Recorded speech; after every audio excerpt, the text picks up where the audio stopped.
रक्ताचं पाणी गेलं, खूप मेहनत घेतली तरी आपल्या पदरात अपयश आलं नाही. आपण निवडून आलो.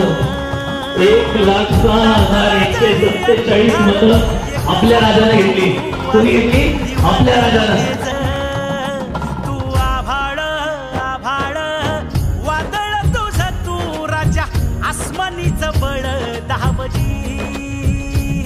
तू आभाळ आणि माझ्या मोबाईल मध्ये राजूभाऊ शिंदे MLA लिहिलं आता MLA आमदार. ठीक आहे, या वर्षी आपल्याला अपयश आलं असेल पण पुढच्या वेळेस नक्की आपल्याला यश मिळेल आणि हे आपल्या ताकदीच्या बळावर मिळेल. अशा प्रकारचे त्यांच्या वाढदिवसाच्या निमित्तानं मी त्यांना शुभेच्छा देतो आणि थांबतो.